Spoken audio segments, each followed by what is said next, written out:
Good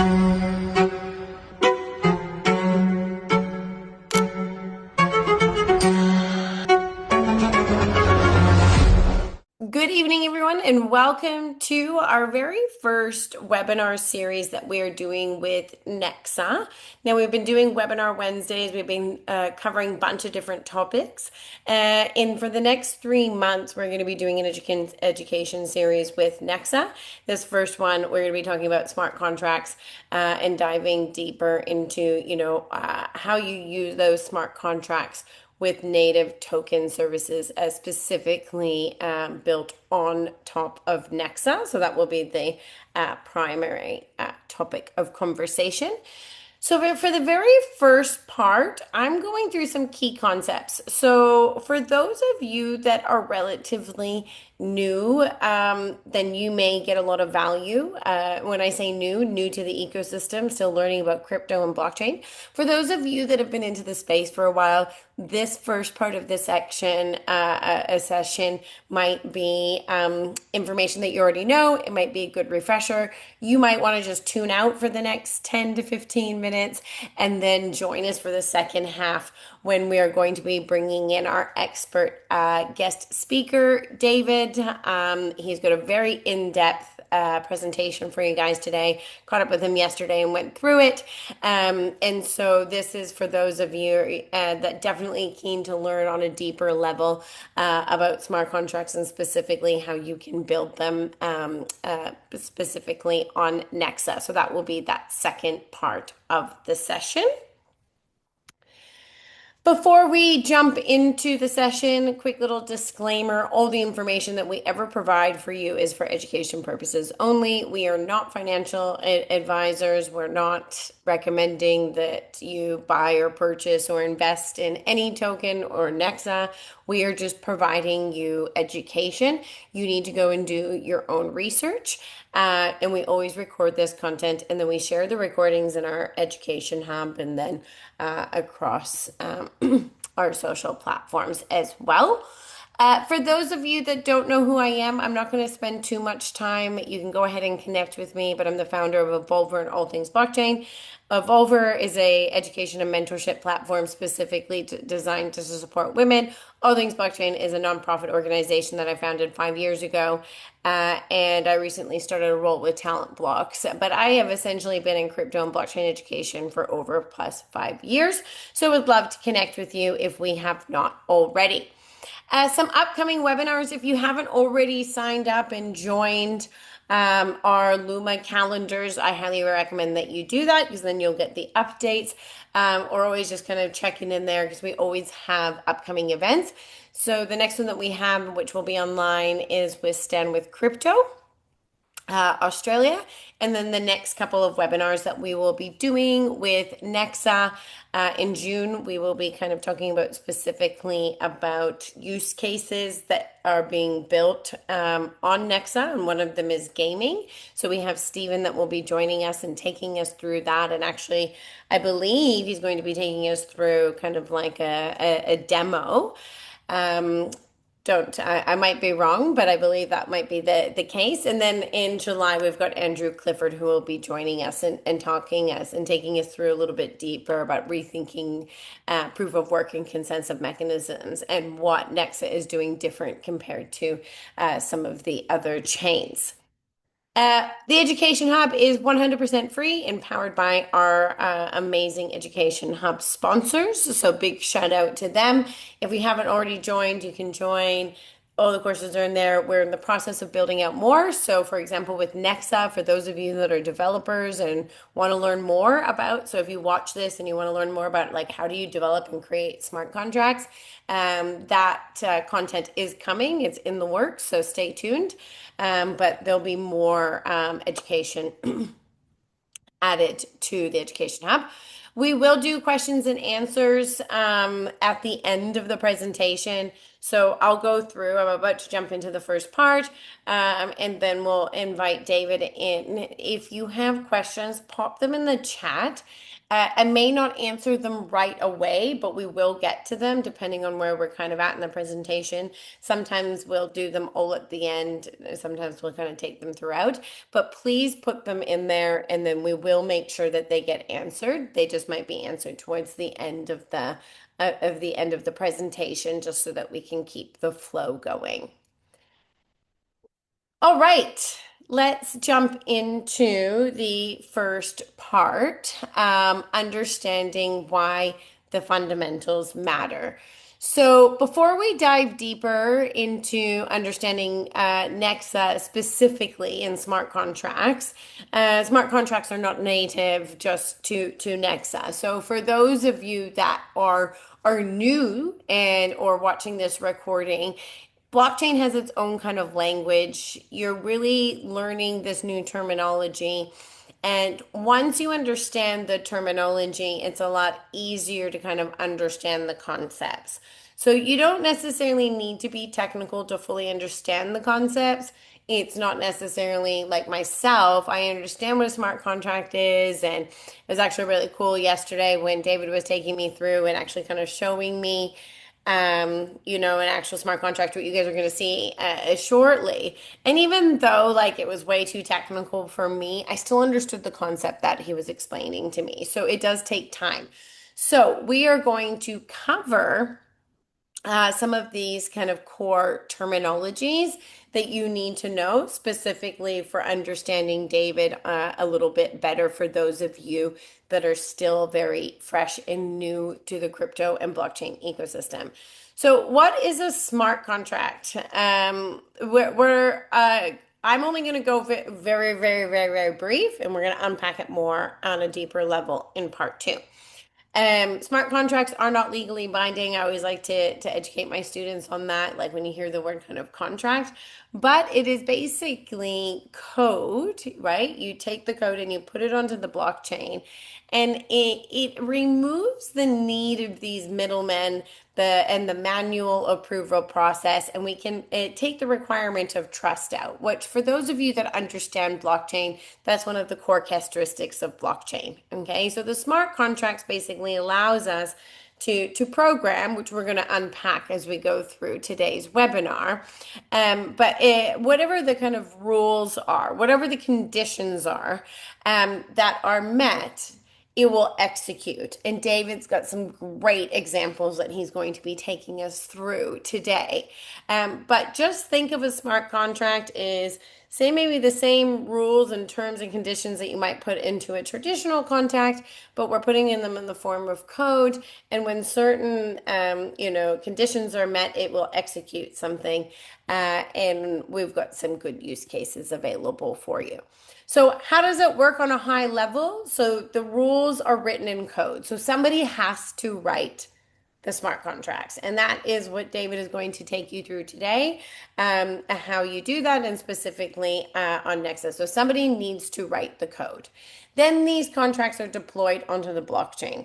Now, there's obviously a lot of steps that go in between that. You've got to get your smart contract audited, you need to check it for bugs, you need to test it.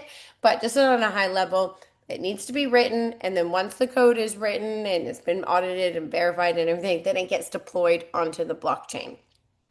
When somebody is using these smart contracts, which we're going to get some examples of later, very basic one is just trading Bitcoin, okay, back and forth.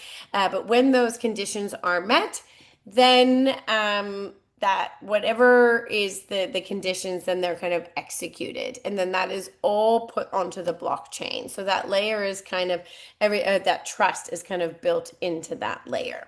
So some good examples: DeFi smart contracts are essentially the backbone of DeFi. NFT drops, token transfers, everything in behind is powered by smart contracts. So smart contracts are written in code, but what code? So for those of you that come from a technical background, you'll understand that there's different programming languages, not just in the crypto and Web3 space, but in the Web2 space as well. So the language that you use depends on the blockchain that you're building on.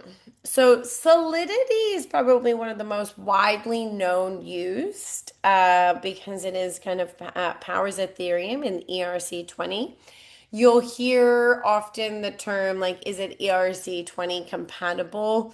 Because having that kind of compatibility to be able to integrate with smart contracts built on Ethereum because they're so popular and wide used. Because Ethereum was kind of maybe the, and I'm not going to go too much into the history of smart contracts, but was the first real chain to use these smart contracts. So Nexa uses Next script, which David is going to take us through a little bit later. And it's a high level smart contracting language built specifically for Nexa. So different chains have different languages. So if you are an aspiring developer or you are a developer and you want to learn how to build specifically on Nexa, David's going to be able to help you with that a little bit later. So it was inspired by Solidity. He actually takes us through the examples of Ethereum and kind of Bitcoin and and how Nexa uses these kind of features from these chains, but is different. So he's going to be taking us through all of that later. Okay. But the main takeaway that I want you to just know is that every chain that has smart contracts will have different languages. And so you'll have to learn how to code in those languages if you want to learn how to develop and write smart contracts. So dApps, are just normal kind of applications that are built on top of the blockchain instead of like a centralized server. However, at the moment, we don't really have any decentralized app stores, so you're still accessing the dApps through a centralized app platform. But technically, nobody owns the actual app itself or controls it. But we still haven't solved that problem of having a fully decentralized app store. I think Solana's working on that at the moment. But it is powered by smart contracts on the back end. So it's really kind of important to understand what are smart contracts, the importance of them, how to write them, how do we make sure that they're safe, have the projects have them been audited. So some good examples of some dApps that you may have heard of, if not Uniswap, which is one of kind of the original OGs decentralized exchanges. OpenSeas, which is one of the original NFT marketplaces, if you're around there, and then Decentraland, which is one of the OG metaverses that was created. So what is a native token? So we've talked about that we've got these different blockchains and each blockchain that does have smart contracts on them, because not all blockchains have smart contracts. But they do, but not in the way that they're used for different applications. And I'm not going to go down that. It's more technical for me. But I'm talking about what are native tokens, because it's important to understand that this is the currency that's built into the blockchain network, and it is. Not like an added layer on top. So you may have heard of kind of like layer twos. So, and they will have kind of like a token. So for example, Polygon, what is a layer two that is on top of Ethereum. But Ethereum is the token that is a part of the protocol itself. Okay, so it's important to know what the native token is, and it's used to pay the transaction fees to secure the network and reward the validators. So every chain will have its own native token. So some examples on Bitcoin, it's on the Bitcoin network blockchain, it's Bitcoin. On the Ethereum network, it's Ethereum, and then on Nexa, it's the Nexa token.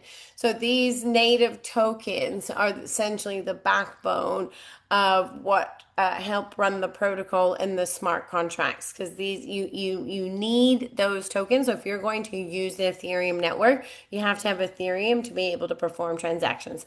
Same with Nexa. If you're going to use the Nexa blockchain and you're going to have smart contracts and you're going to deploy them and people are going to be using them, then you need Nexa tokens, which is that native token that basically powers, it's the currency that's built into the blockchain.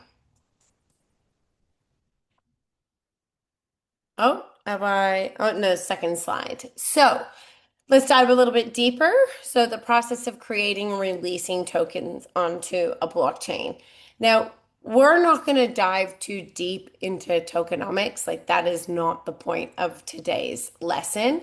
But I do think that it's really important that people take the time to understand native tokens and understand how they're created, how they're released, what is the tokenomics of the not only the chain itself, but also what is the tokenomics of any projects that are built on top of that chain. Okay, so the tokens can represent a currency, as we've already discussed, ownership. So, for example, like as an NFT, is an ownership. Access rights, you can kind of use that to give membership or access rights or to access to gated paywalls or communities.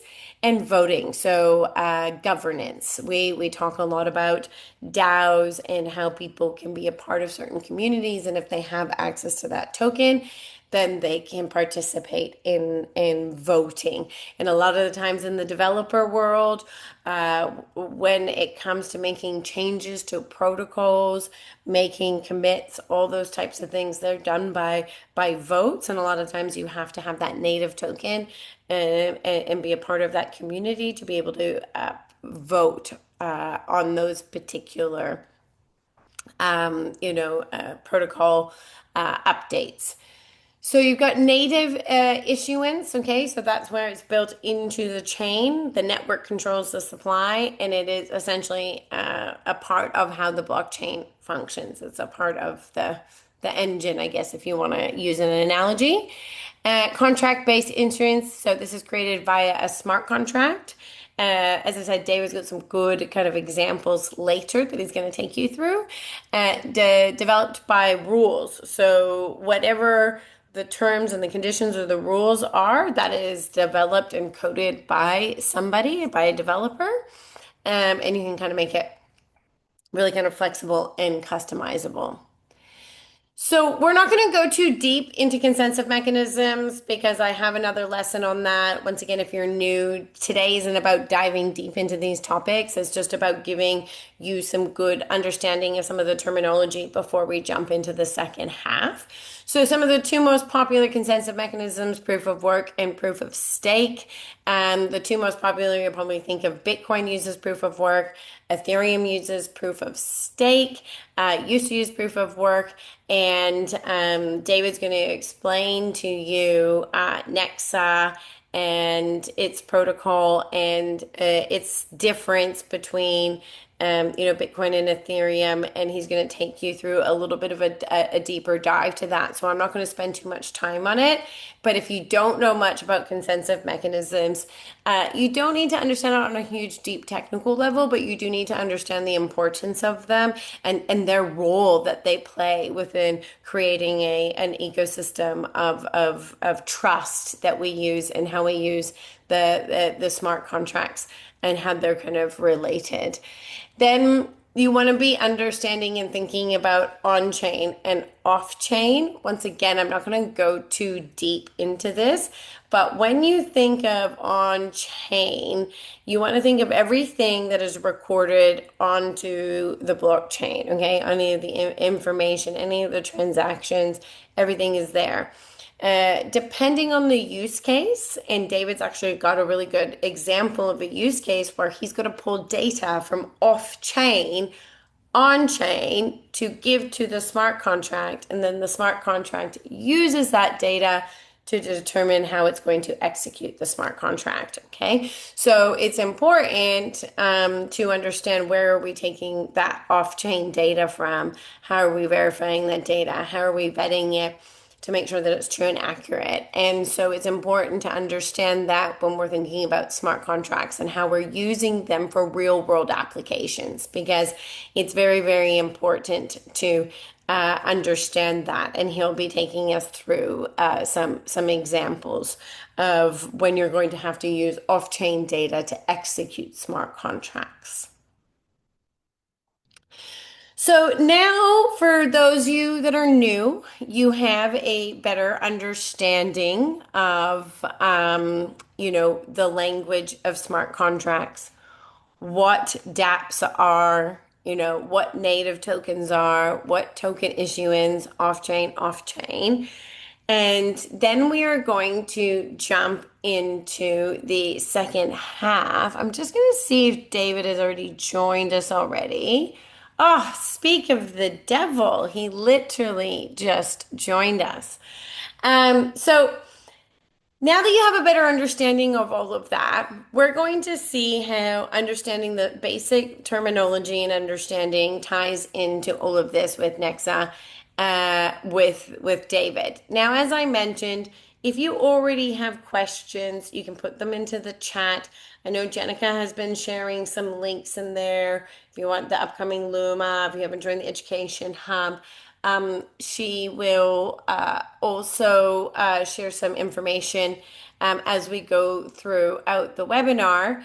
But we are going to jump into the second part of the session. But please put your questions in the chat as we go along. Now, before we jump into the second part of the session, I can see that David's here, and I'm going to make him a co-host. So he should be able to share his screen. But before I stop sharing, I just want to make sure, David, you are there and you can hear me and see us. Yep, I can hear you. Okay, perfect. We can hear you. I can't see you yet. But I am going to, for the sake of recording purposes, jump into part two and then I'll hand it over to you. All right. Good evening, everyone. Welcome to the second half of today's webinar, where we're going to be diving deeper into what are smart contracts and specifically some use cases specifically built for the Nexa ecosystem. David is going to be taking us through this. He's one of the developers at Nexa and has built some real world applications. So he is the best person to take us through to understand smart contracts on a deeper level. David, thank you so much for joining us. I know it's very early in the morning for you, so thank you so much for getting up earlier and helping us spread some education on smart contracts and specifically smart contracts on Nexa. Yeah, no problem. Thanks for having me. So what I'm Um, going to do is I'm going to stop sharing. I'm going to hand it over to you. I'm going to let you introduce yourself to, to the community and to the learners that we have on the call. And then I know that you've got a very in-depth presentation. We will get started on that. As I said to everyone, there's a lot of information to get through. So put your questions in the chat and then we'll kind of group them together and go through the questions at the end. But David, I'm going to hand it over to you. Thanks, Danielle. Hi, everybody. I'm David. As she said, I'm a developer with Nexa. Um, been working on and off with Nexa for a few years now. Joined full time the end of last year. I work mostly on the application side. I've done a lot of smart contracting. Um, Let me go ahead. I'm going to try to not get too in depth for those of you who are brand new to smart contracts, maybe not quite as technically inclined. I don't want to bore you with all of the details, but I'm going to give you enough background on related technology that's essential for understanding how contracts work. Let me go ahead and try to share my screen here.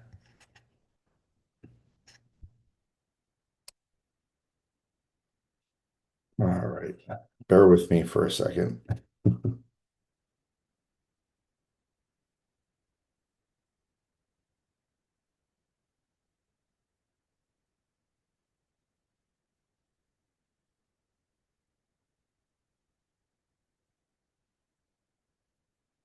All right, can everybody see?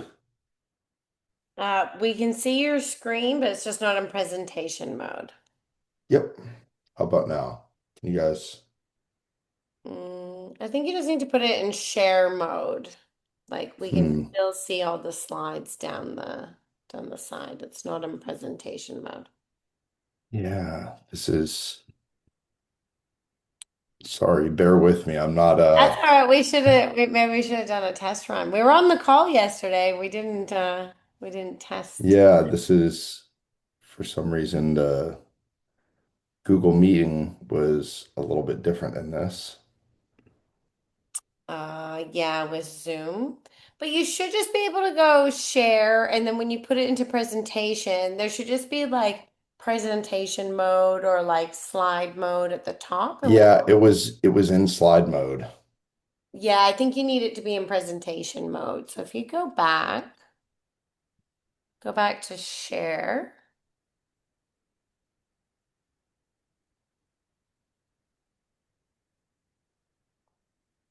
This isn't this isn't doing what I want. Text great when it works, right? Yeah. And it's usually the simplest tech, like you develop smart contracts and then you're just trying to share a presentation. Let me try sharing again. All Ah, right, how does that look? yeah, you're on it. You're good. It says Okay. educational concepts. Is that where you want to start? Nope, I'm going to go back to the beginning. All right, so after that little hiccup, here we go. I'm going to talk to you about smart contracts on Nexa. You're probably wondering, some of you, what is Nexa? And so Nexa is a fair launch layer one blockchain. Um, we use a UTXO proof of work model. We are not just another token on a chain. Um, so we use the UTXO and the proof of work model similar to Bitcoin.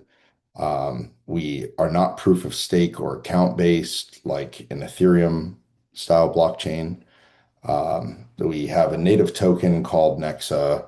Our denominations are in Satoshis. That's 100 Satoshis is equal to one Nexa. We also include group tokens. Native issuance for those group tokens and NFTs is built right into the protocol. So that includes both fungible and NFTs. Some things which sets Nexa apart from a lot of other coins out here is our very high transaction throughput. We're designed for fast transactions. Network has been load tested at over 60,000 transactions per second to date, and we have very low transaction fees, a tiny fraction of a cent basically per transaction. Um, we've also implemented script-based smart contracts with introspection capabilities. That is a key piece of technology missing from Bitcoin currently. Um, our brief history is basically that this all started from Bitcoin, and then the network hard forked into Bitcoin Cash, and the code base of Bitcoin Cash was then forked. We significantly enhanced it, and that is what ultimately led to Nexa. So now I'm going to run you through a few foundational concepts that are essential to better understanding exactly how a smart contract works on Nexa. Um, so first off, the concept of a UTXO. UTXO is a coin. It has an amount and a locking script, also known as a constraint script.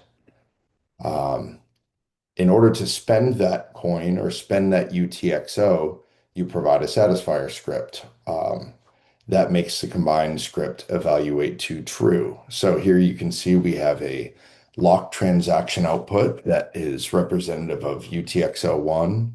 For the purpose of this example, the amount is 20. A satisfier script is applied to that UTXO, and that creates the input to a new transaction, also with amount 20. Once spent, a UTXO is consumed and new UTXOs are created. So that UTXO with amount 20 that was input to the second transaction in this example splits into two outputs. Say one of those outputs goes back to me, one of them is sent to somebody else. They're both of amount 10, and that original locked UTXO1 has been destroyed. Two brand new UTXOs of amount 10 have been created by that transaction. So the real world analogy here is if you want to think of, you know, what is a UTXO in real world terms? Imagine you hand a $20 bill to a merchant, and that $20 bill is permanently destroyed as soon as you hand it over. Uh, Imagine that two new $10 bills are printed kind of out of thin air, and the merchant would keep one of those $10 bills. You would receive a new one as change. That is kind of the real world concept of a UTXO. And it is important to note that on Nexa, there is no real difference between sending coins and executing a smart contract. They're both the same thing, in essence. You're just proving that you have the right to spend a UTXO by satisfying the constraint or locking script. And essentially, that's just uh, a locking script that is slightly more complex for a smart contract versus a regular transaction.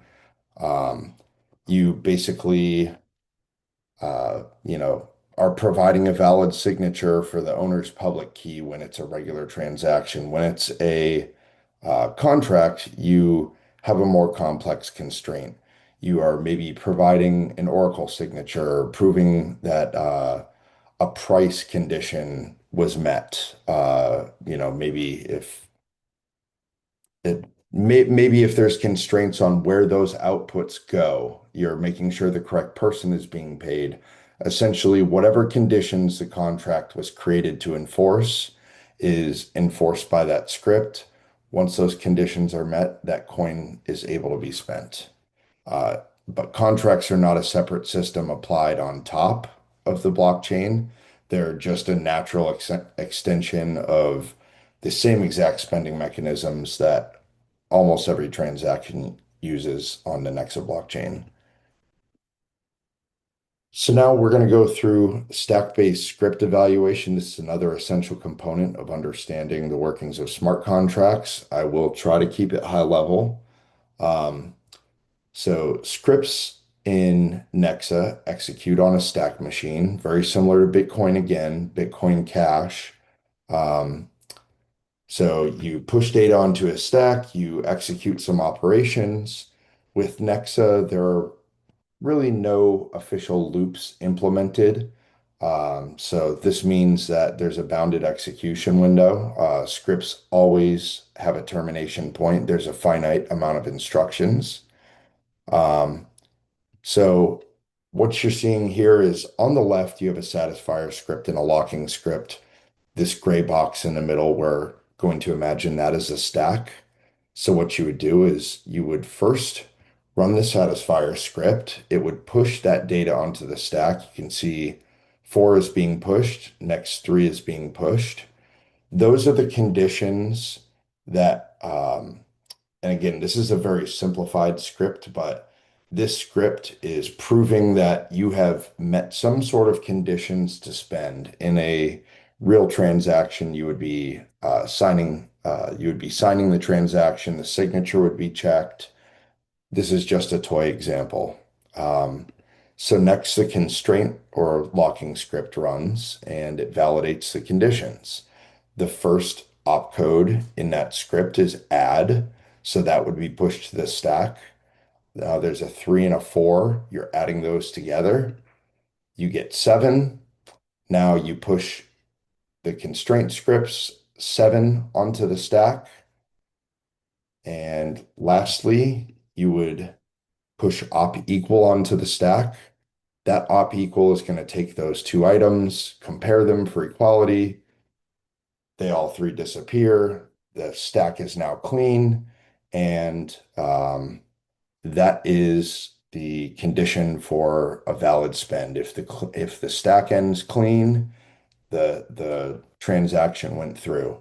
So all transactions are fully validated via network-wide consensus, meaning every single node running our script machine will agree that a script either executes or does not. Um, Now we're going to go on to the concept of opcodes. This is another concept that is very important for understanding um, how Nexus smart contracts work. So first off, most importantly, op parse. This is an opcode that uh, Bitcoin and Bitcoin Cash never got around to implementing. This is essentially the most important opcode for making smart contracts work on Nexa. OpParse essentially knows where each piece of data is inside of the hex transaction.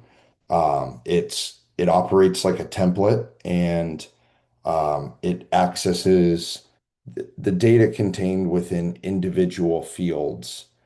Some of that is hashed together, some of it is unhashed information, but it allows you to look at the transaction structure, the inputs to the transactions, the outputs to the transactions, destination addresses, so which wallets are being paid. This allows you to inspect the entire transaction structure.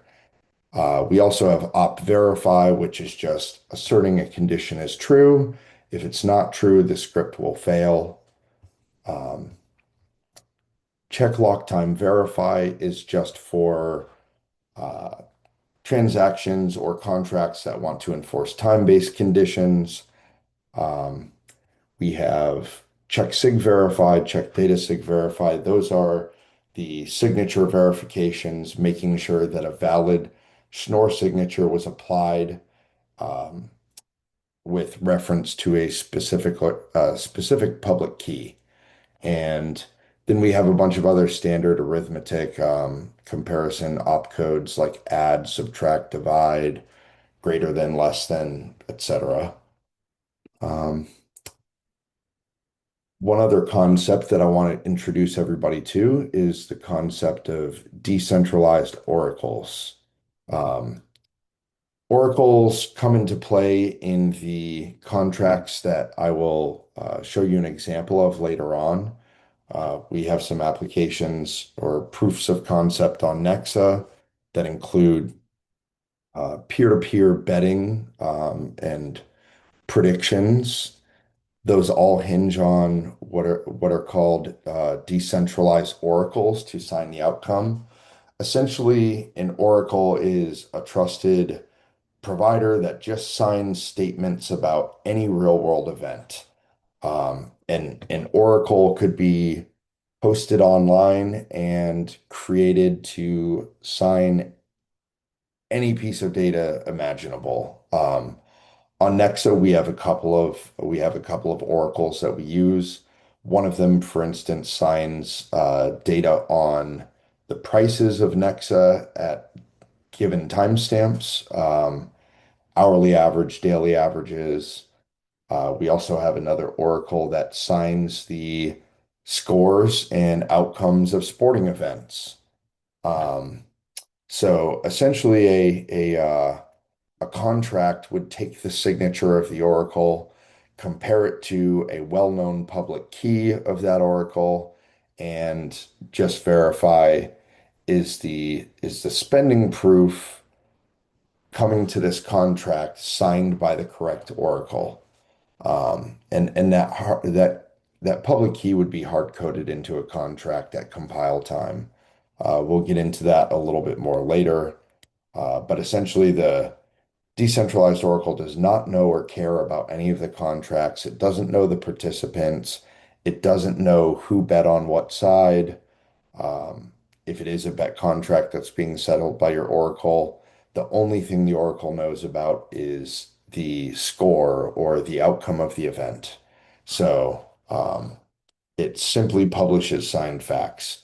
We do have a price Oracle on Nexa where if you check in the PDF of this presentation, you can go on and take a look. We have a number of pieces of data that are signed by our Oracle here on wallywallet.org. I have gone ahead and created a slide for you, which shows if you were to click on that Oracle link, you would get a piece of information back that looks something like this. This is for an hourly average. It tells you the type. It could be a daily average, an hourly average.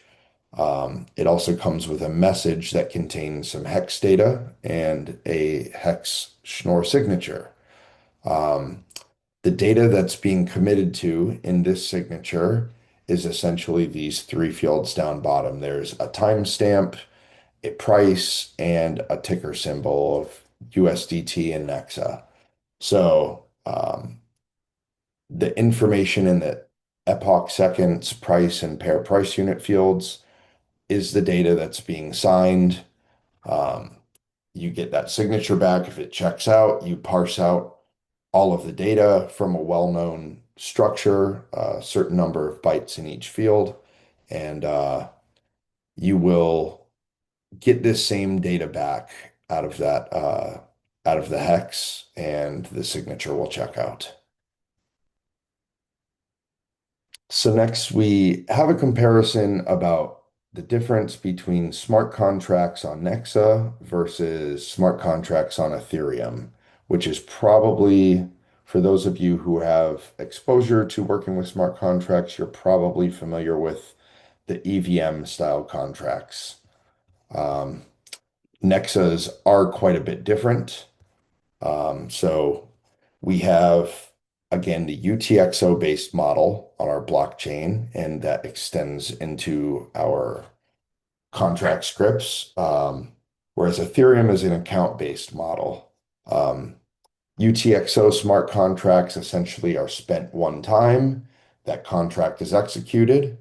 And for the account-based ones, that contract is deployed and exists and keeps track of an internal state. So maybe multiple transactions interact over a long period of time with that smart contract. Whereas with Nexa, there is, well-known templates for contracts, a specific uh, a specific instance of a contract can be deployed multiple times on chain, but each time it's spent from, the entire UTXO is consumed.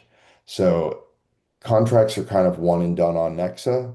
And if you want to reuse that contract for another transaction, you just deploy a whole new transaction with with the bytecode for that contract attached to it. We again use a stack-based script evaluation um, that's always evaluated anytime a UTXO is spent.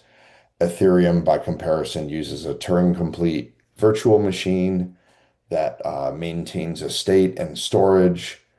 Um, so we are stateless, they are stateful. Um, Inputs can be validated independently on the Nexa blockchain.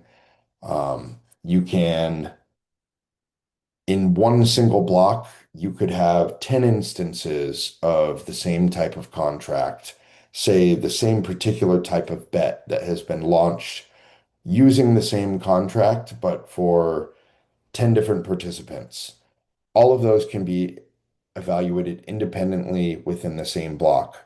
For Ethereum, there is kind of sequential execution. They don't all happen at one time. There has to be an order of when transactions call a smart contract because each one of those is manipulating the state inside of the contract. Um, so We also do not have gas or any sort of fees that are contingent on the amount of execution that the script machine is performing. Whereas in Ethereum, um, everything is the more computation that is required by a contract, the higher your fees are going to be. Uh, Gas fees get to be quite a bit on Ethereum, whereas with Nexa, we have very tiny transaction fees, and the transaction fees attached to a smart contract call is again very similar to any regular transaction. You're going to pay a fraction of a penny, probably no matter how complex your smart contract is. Um, Again, we have that op parse, which lets you fully introspect and inspect the transaction structure. Whereas in Ethereum, the contracts are able to call other contracts. They can exchange state between contracts. Um, for deployment, as far as that is concerned, we essentially have a template hash that is included in the hex code that is part of the transaction. It's embedded in the UTXO at spend time, and uh, by comparison, Ethereum essentially deploys a contract that will permanently or for a long period of time live at a specific address. Um, so those are a little bit of the differences between our smart contracts and Ethereum smart contracts. Here is a mental model for how you can think of it. Essentially, Ethereum is I'm calling a function on a deployed program that changes its internal state, whereas Nexa is I'm proving that a specific transaction satisfies a specific set of conditions that were encoded and embedded into a UTXO when those coins were initially locked. So they both are fully programmable. They both enforce rules. They both rely upon cryptographic verifications. And both of them, EVM and Nexa smart contracts, are capable of third-party Oracle integration. I want to talk to you a little bit about specific attacks that exist within the Ethereum smart contracts that Nexa is able to provide a solution for because of the completely different architecture of smart contracts. So with Ethereum contracts, one of the biggest problems is and you can look back and do your own research on some of these. There was the DAO hack, curve finance exploit. There's been a number of issues stemming from reentrancy attacks within the Ethereum contracts. This stems from mid-contract, one contract will call, or mid-execution, one contract calls another contract, and something becomes corrupted in that contract call before it returns to the first contract. So the state is manipulated in a way that can't be resolved between the two contracts and um, essentially leaves those contracts in a broken state. Whereas Nexus scripts don't call other contracts. Again, there might be reference to one embedded in a UTXO, but a single UTXO spend or a single transaction consumes that contract UTXO, um, and then it doesn't exist anymore. So to put it simply, our contracts validate transaction structure and provable conditions. There is no reentrant path to exploit.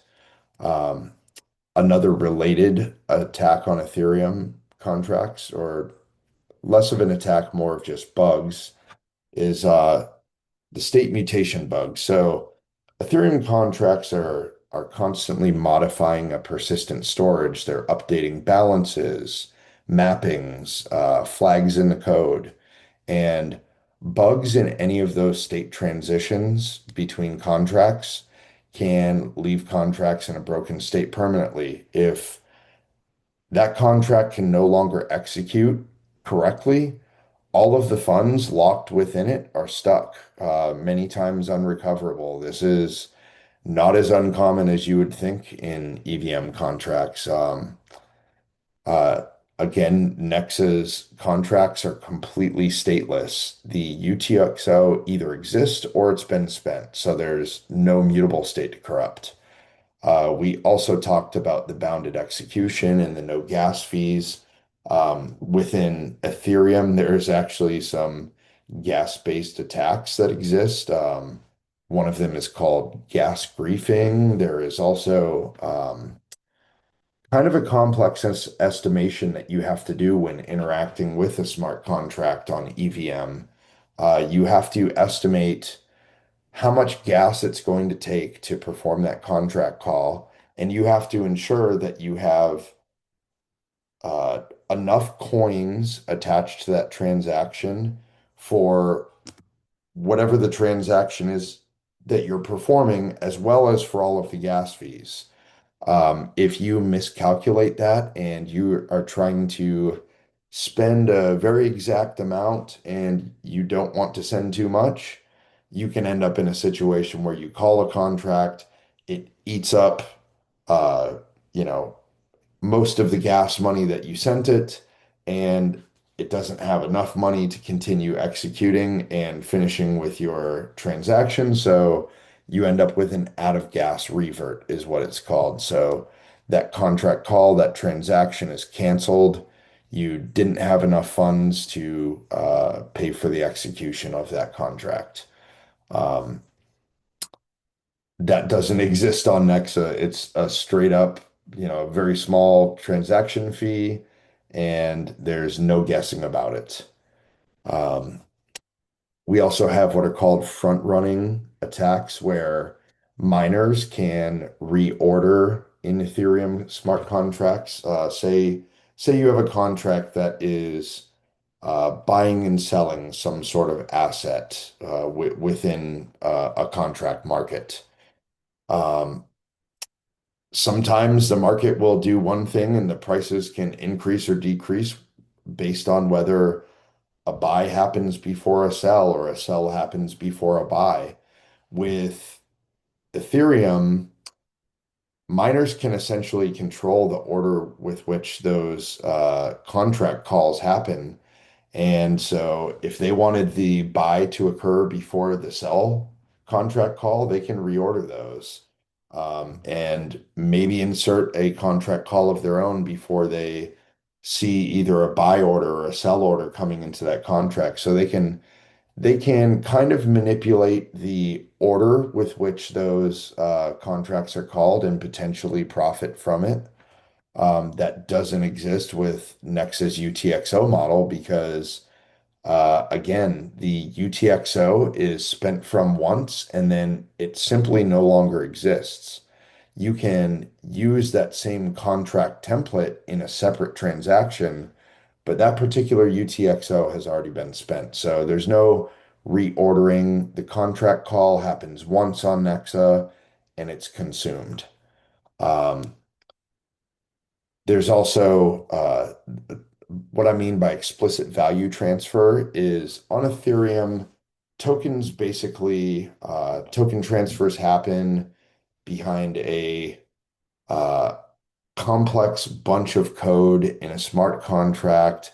You don't really see the internal state changes of the code on an Ethereum contract. Whereas with Nexa, we have a very clear script. So each transaction is essentially bytecode that all translates into opcodes, those things that we talked about earlier. And with with an Ethereum style smart contract, it happens a lot where the code is just too complex for somebody to audit. Um, you might have to crawl through hundreds or thousands of lines of code. If you are not a developer, you may not understand that code. Even if you are a developer, it may be too complex and may take you a long time to audit that code and understand how the value transfer is happening within that contract. Um, with Nexa, again, once a smart contract is compiled, it all boils down to a script of opcodes. We have debugging tools like debug.nexa.org where you can cut and paste a script. You can run the debugger. It will run the whole stack through the entire script of opcodes. You can utilize many tools to ensure uh, exactly what is going on with that smart contract if that script is going to pass script machine checks. And the cool thing about our Nexa debugger is that you step through and you see at each point of the process, just like the script machine or the stack evaluation that I showed you earlier. You can essentially step through it like that. You can see which values are on the stack, how the opcodes are being used. You can see the entire execution.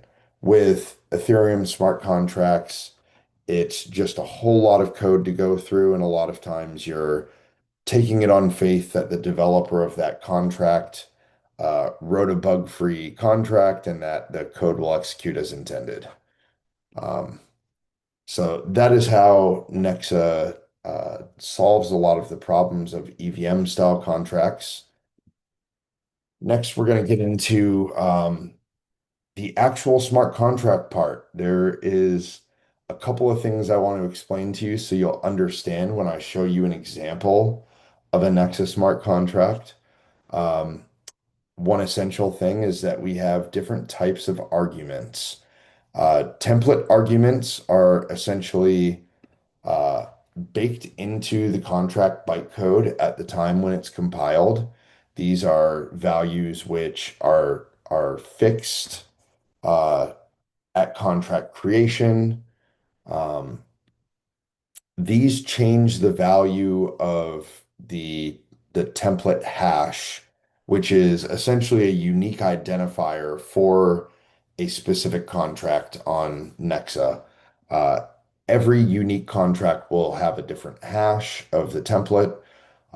So anytime you adjust args that are template args, you are essentially changing the entire contract.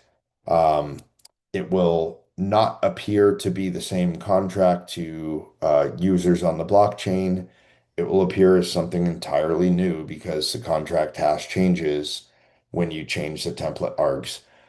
Uh, Holder args are passed in a different way that does not actually change the contract hash. So holder args are utilized. Um, they're not done at compile time. The contract is compiled, and then holder args are attached as part of the contract script. Um, Holder public args are also the same thing, except for instead of those contract args essentially being hashed together, um, they are in individual fields within the template script of the transaction. So they're easy for anybody on the blockchain to see. Essentially, holder args, think of them as being all squished together. They're hashed. It's like one giant blob of hex that represents a group of arguments, whereas holder public args are nice and neat. They are separated. They are each in a different field of the transaction hex code. Um, Anybody on the blockchain can view these arguments, which you will see how that is useful for the contracts I'm going to walk you through. Um, Holder args cannot be seen. Holder public args can be seen by anybody. Spender args, those are just the arguments that are passed into the contract at spend time. Those are the arguments that you must supply for the contract to evaluate a set of conditions. These could be like the Oracle signature that we were talking about earlier, um, a uh, a signature from another trusted party who is able to spend from that contract. Those are the types of arguments that would be passed in through spender args. Those are not at creation, only at spend time. So now let's walk through a contract in which two participants engage in a prediction on the exchange rate of the trading pair Nexa USDT at a specific future timestamp. So we're going to leave presentation mode for just a minute, and I am going to let me get rid of these consoles. Can everybody see the screen still? Yes. Well, I can't. Okay. It's quite small though. Maybe you can Okay. expand it. I can go ahead and blow it up. Let Yeah, that's me. better. Yeah, that's better. All right. So I know this probably looks like a lot for those of us who aren't completely technical programmers. Don't worry, I'm going to break down this contract source code for you in a very easy way. Um, I'm just going to explain the essential parts of this contract. So I'm calling this contract a fixed time prediction. Again, this contract hinges on two participants betting on the future price of Nexa versus US dollar token. Um, Participant A will bet that the price is going to go greater than a threshold. Participant B will choose that it is going to be less than that decided upon threshold. Up top here, we are essentially declaring a bunch of pieces of data that the contract is going to expect. Um, These are things like timeout deadlines that would be, for an offset for an amount of time after the contract is created. How soon do you want to allow this offer to time out and get a refund? Which tickers are you dealing with? In this case, this contract is hard coded to handle Nexa versus USDT uh, exchange rates. There is what's meant by holder A and holder B hash is essentially the hash of the wallet address that um, A or B want to be paid at. There's also a deployer args hash that would represent, say, the platform or the application who is deploying these smart contracts and maybe taking a small fee. Um, there's a settlement time, which is a timestamp. There's the amounts that A and B are betting. And then these are the args expected at spend time, a Oracle signature, and a signed message from the Oracle. So we have a few different rules for this contract. Rule zero right here that we'll go through the script for is participant A wins. Let's call A Alice and B Bob. Alice wins with a proof. So what does this contract rule do? It checks the Oracle signature against the Oracle data that was provided. It parses out those values, getting the ticker values. It also gets the timestamp and the price from the Oracle message, and it verifies those against the hard-coded timestamp and the hard-coded target price that was passed in when this contract was created. So it just makes sure, is this target price and this timestamp what the contract was expecting? If so, then proceed. And you're verifying that in this instance, this is the rule for Alice wins. So you're checking that the Oracle signed data that states the target price or the price reach was greater than the target price. For Bob, you would verify that it's less than. And down here, this code is essentially just calculating payouts which participants are supposed to get which amounts. In this case, you pay your fee to the platform that deployed this bet. That's your, fee for using their service. There is also a concept of a facilitator online, which is another reason why we use those holder public args that we talked about just a few minutes ago. Because those arguments are visible to anybody on the blockchain, um, anybody can see the arguments to a contract. They can see basically what the contract is for. They can identify it by the template hash of that contract. And our introspection opcodes here in this code that I have highlighted right here. Um, so those are all the amounts. Right below, you're basically guaranteeing that specific identities are being paid. That's what that code is doing. It's using the op parse opcode to ensure that these payments are being routed only to the correct destinations. There is one destination represents the deployer, one destination represents the winner that is implied by spending from this rule on this contract. So what is neat is we can have the concept of an on-chain facilitator. Any miner can view the arguments that are being passed into these contracts. They can see, I know this contract hash. I know this is a bet.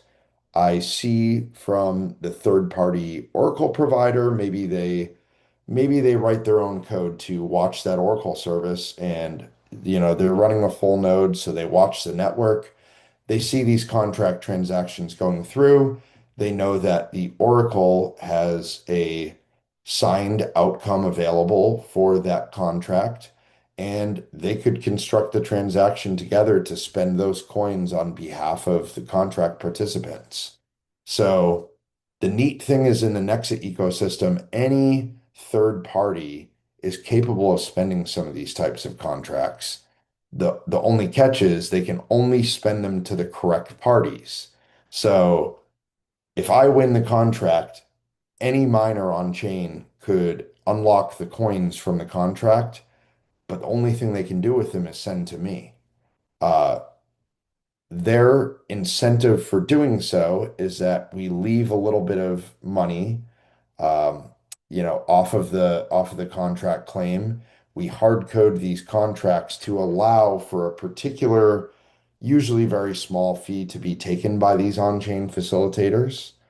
But nonetheless, it creates a new role within the ecosystem.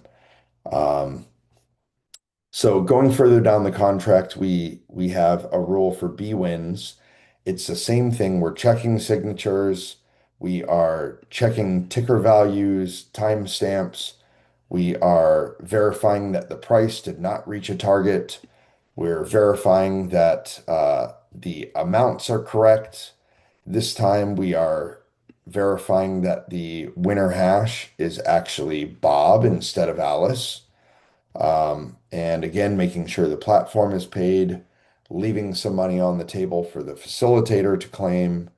Um, our last rule is a script which is basically an exit clause from this contract. Suppose the decentralized Oracle fails to sign an outcome for a particular event. What are we going to do in that case? We're going to wait a day or 2 days, whatever the contract hard codes. It's all configurable. We are going to make sure that a particular lock time has passed. And after that time, if no Oracle proof has been supplied, then anybody can invoke this rule. Um, it also enforces similar constraints to what we just discussed. It is going to verify the amounts and it is going to verify the payment destinations. This rule is going to ensure that Alice gets all her money back, Bob gets all his money back, and the only difference is that a small facilitation claim can be made. If Alice or Bob go offline, then cool. Any miner can claim that transaction on their behalf. The source code of the contract guarantees that though anybody can interact with that contract, there's only an Alice and Bob that can be paid. Um, so now let's go back to my presentation. And I won't run you through all of the source code for this contract, but let me explain to you what the contract is. For sake of brevity, we have another contract which we refer to as delegation contracts. Essentially, it's it's a setup for that contract that we just looked at. That contract that we just looked at requires two participants at the same time to organize with each other the construction of that contract, or you interacting with a third party application who knows how to build a transaction for that type of contract. Um, What this second contract is, the delegation, is essentially it's a one-person contract. I would lock my funds into this delegation if I want to make an offer to somebody on chain, but I don't know who that person is. It's an open offer that can go to literally anybody. Um, and the neat thing is, again, we use the concept of the holder public args, which anybody on the blockchain can view. We use op parse introspection, which again, I'm gonna keep reminding you of this. Bitcoin and Bitcoin Cash do not contain op parse. That op code does not exist for them. That's why they don't have the smart contract capabilities we have. Um, but essentially, what you can do, I can lock my funds into a delegation contract, and it ensures that the funds can be spent only under a strict set of conditions. Anybody who is willing to construct a contract transaction of the type that we just went over, um, a fixed time bet contract is what I'm delegating these funds for. We have all different types of delegation contracts, but basically what each one does is it commits to the hash of a specific contract you are willing to engage in, and it allows the funds to be spent only into that type of contract. And if it's a bet contract, the person has to meet your conditions. They have to be willing to bet the amount that you encoded into your holder public args for this contract. So if I say I'm willing to bet on the future price of Bitcoin versus the US dollar, I want to lock this into a Nexa smart contract. I want to bet 50,000 Nexa, but I'm taking, say, an unlikely price. I want my opponent to bet 100,000 Nexa. I want them to have to wager double of what I wager. This delegation contract would ensure that um, the money is being spent into a contract that only cares about the price of Bitcoin versus US dollar token. It's for the same exact timestamp that I specified, and it's for the same wager amounts. Um, so what the delegation contract is it's an on-chain offer to engage in a contract with any willing participant who is able to meet your specific terms. So that's a pretty powerful contract. Again, the source code to this contract is linked on the PDF, so if you're interested in looking through that yourself, feel free. Um, I'm going to try to get through just the last few slides. I don't want to bore you guys for too long, but we're going to talk about the smart contract participants and ecosystem roles. So first off, we have Alice and Bob, our two participants in the prediction contracts. Those are end users making predictions on any type of, sporting events or price outcomes.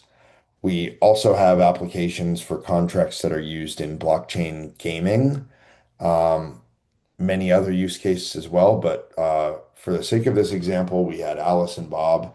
We have the deployer, who is the application or the service that's being used to construct these smart contract transactions.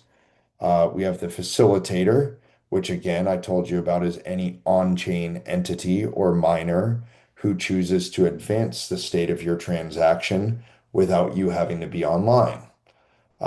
We have the third-party oracle, which is the data provider that allows you to have a proof as to whether or not you won, which unlocks your ability to spend from a contract.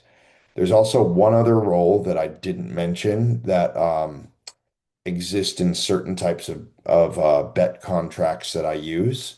There's a super facilitator. That is a pub key that a service might hard code into a contract before compile time.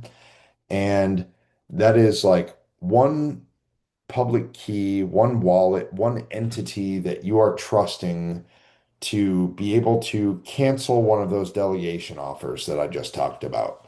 So, say I make an offer open to the entire blockchain. I am willing to engage somebody in a prediction smart contract on this event. I'm waiting for a couple hours. The odds to that event change, and I don't like that offer anymore.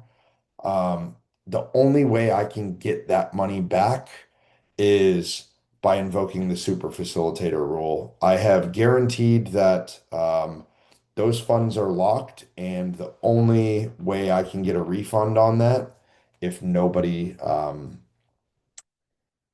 if nobody engages me in that offer and spends the UTXO first, and I want to cancel that delegation offer, the super facilitator is the one delegated entity that would be able to spend from that cancel rule and send me my coins back.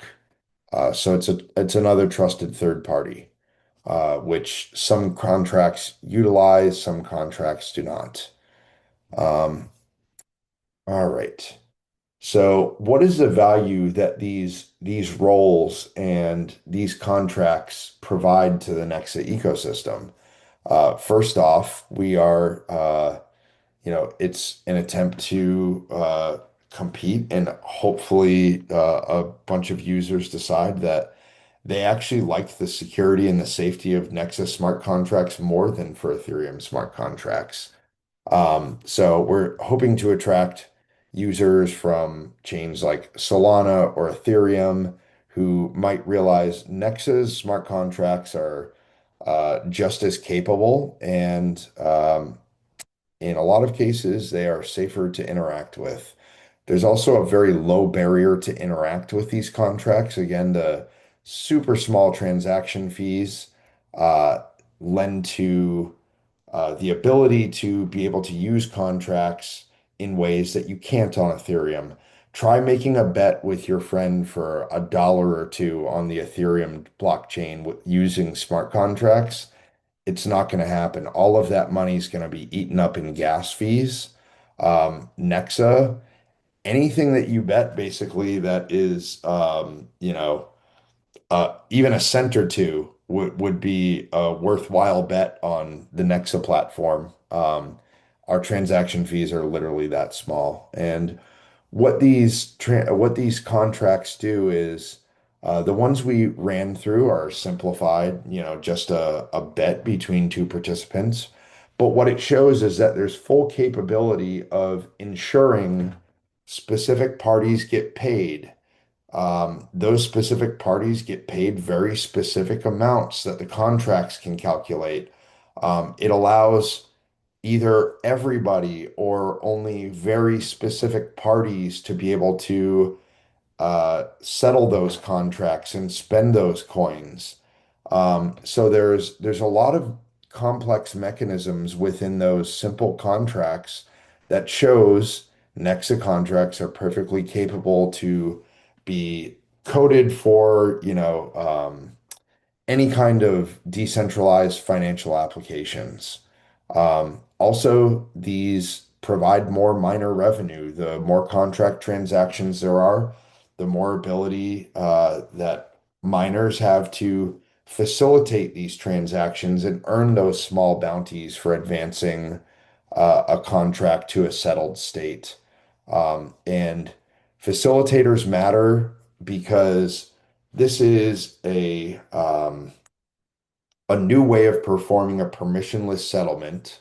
Um, Anybody can claim on behalf of the winner. You don't have to be online when that claim is made on your behalf, but you're always guaranteed to be paid.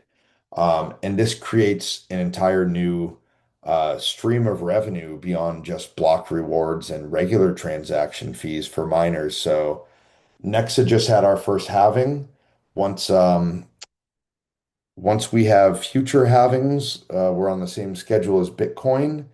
Those minor fees are going to get very small. We need to figure out a way to provide them additional revenue because miners are essentially the source of security for all blockchain networks.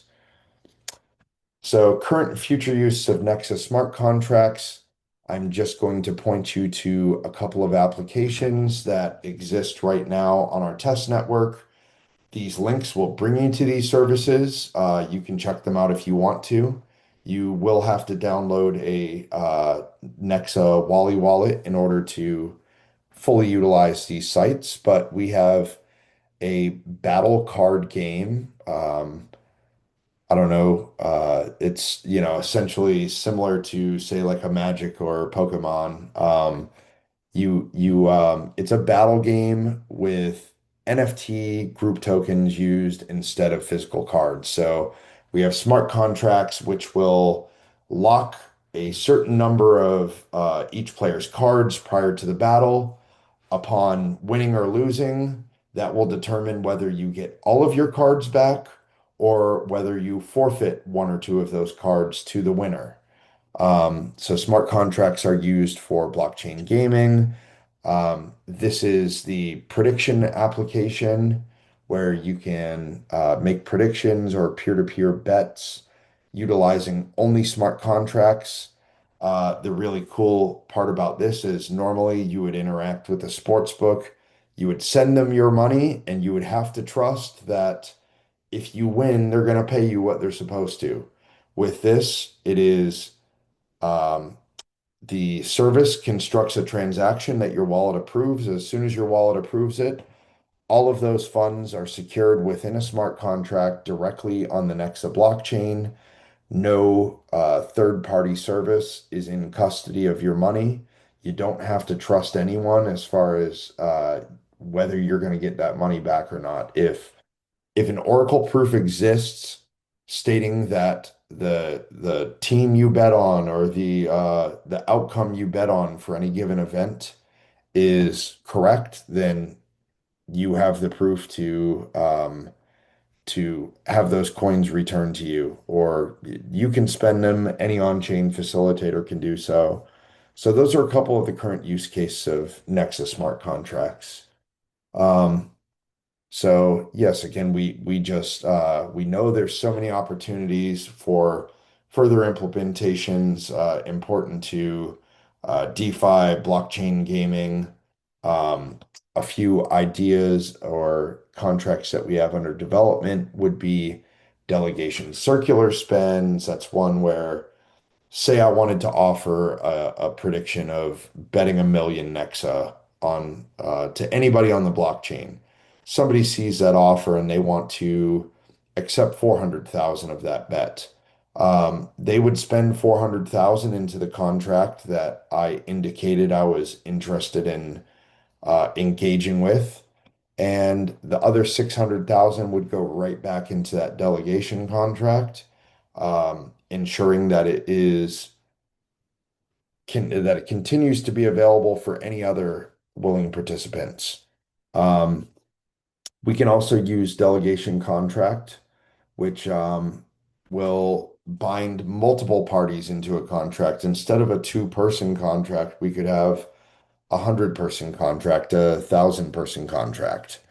Um, we're also going to continue to push the capabilities of op parse to be able to um, do more things with group tokens.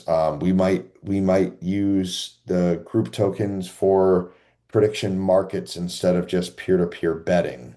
Um, you could use it for any sort of other financial applications that require tokens that could be tradable on a market. Um, and lastly, I will leave you with if you're interested in learning more about Nexa or smart contracts, we do have a full smart contracting library that will be coming soon for developers. Here are links to our GitLab repository. You can find all sorts of cool libraries and projects on there if you're so inclined to build anything on Nexa. Our Discord and our Telegram both have thousands of members. We do have community moderators, community managers, developers who monitor these channels every single day and interact with those in our community. So if you're interested in asking questions, join Telegram, join Discord. Somebody from our team would be glad to answer questions for you. And then here are links for nexa.org and our technical documentation, spec.nexa.org. I'll open it up to any questions and answers, and I will give this back to Danielle. Ah, beautiful. Thank you. Definitely so much information and knowledge there.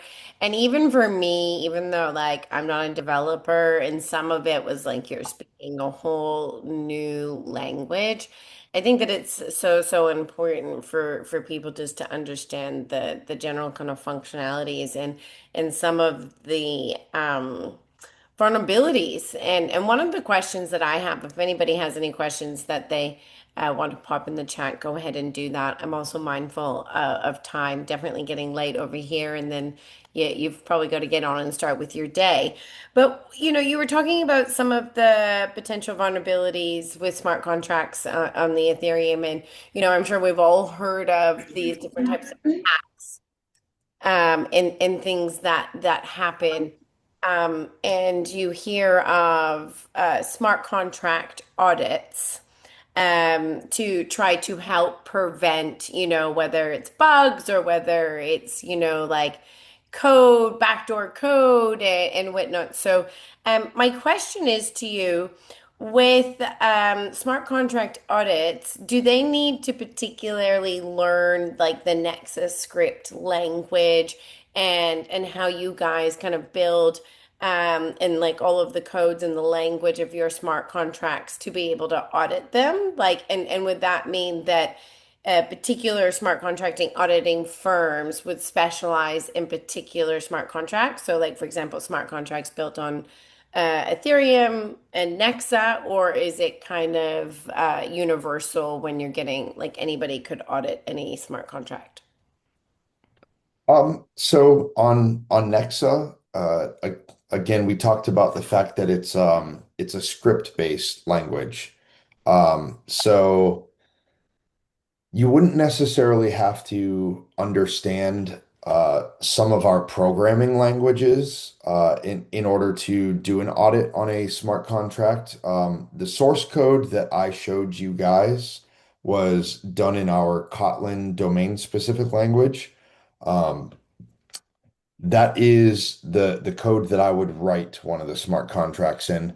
But when it gets compiled down and sent on chain, it is essentially just those opcodes. So if you understand what the opcodes do, or like I had mentioned, you can go to debug.nexa.org and you can cut and paste a script of opcodes into it, and you can click the play button and literally step through and see step by step exactly how that script is executing, which values are on the stack. Um, So you can evaluate it fully with maybe a lesser amount of knowledge, I would say, than what you would have to understand. You would have to understand Solidity, Mhm. programming language, in order to audit an Ethereum smart contract. So with Nexa, it makes it a little bit simpler. You don't have to learn, you don't have to know specific programming languages to audit those. You would essentially just have to learn um, to use the debugger and check if a script is going to execute or not. Yeah, yeah, because I always hear how like important it is to, make sure that these smart contracts are audited for various reasons. So I was just wondering, in terms of like different chains, like if you're looking to build, if you want to learn how to, develop smart contracts on Nexa or on Ethereum or any other chain, then you need to learn the language, the opt codes, and whatnot to be able to kind of build out those smart contracts. So I just wasn't sure if it was the same with audits. Do you know what I mean? Like if there was kind of like certain people that would have those skills to audit a particular smart contract on a chain. It's a much smaller audit surface than most contracts for Ethereum, and it's a little bit of a less abstract way of having to audit. It's it's a little bit more transparent is how I would put it. It's transparent. There's much there's much less um, content or data to have to go through and understand. And again, our entire script machine operates on a very small set of opcodes, whereas in the Solidity programming language, there are thousands of different functions that are defined within that language. So unless if you know the entire language, you or if you want to learn the entire language, then that's the only way you can really be sure of what an EVM contract is doing. There is shoot, I don't know the exact number of I don't know the exact number of opcodes that exist on Nexa right now, but it's very small. It's similar to Bitcoin with just a few added. So does that mean, my last question to wrap it up, does that am I right in saying, does that mean that the more opt codes that you have for smart contracts, maybe the more potential for vulnerabilities?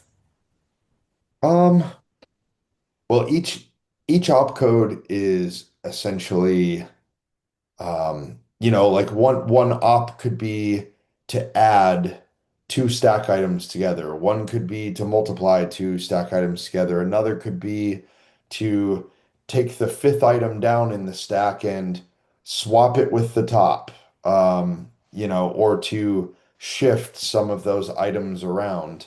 So I would say every new feature like that that's implemented is potentially like uh if it's implemented wrong, then there could be a bug in the implementation, and maybe it actually, under certain conditions, does something that is unexpected.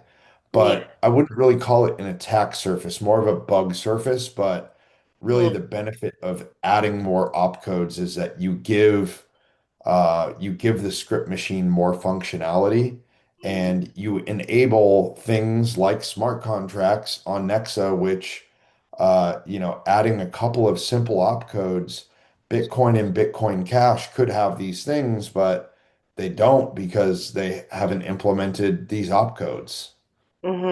Yeah, and that comes for a whole nother conversation, which comes down to like the governance and people voting in the different types of functionality within chains. But that's the questions for me. I don't see anybody putting any questions in the chat. It may be because their brain is like information overload, but I'm sure that they're excited to dive in and learn more. I have shared the links in the chat. I also shared the PDF of the slides in the chat, so if you wanted to download those, so you could have access to all of the links and everything that's in David's presentation, and for you to reach out to them on Discord. Thank you. And then if you also go to their website, I've also shared that link. It's got the link to all their socials. But David, thanks once again for getting up so early. Thank you everybody that tuned in and stayed on and learned. And just remember that this is recorded. It will be shared in the Education Hub. So please, if you know some people that will get value from this, that want to learn more about smart contracts or potentially learn how to build and do smart contracts on Nexa, go out and reach out to them. And David, once again, I don't think it will be the last time that we'll be hearing from you. I know that you guys got some more resources coming to help people that are interested in more of the developer side of things. Like I know today was not like super technical, but for non-technical people, it was probably technical enough, right?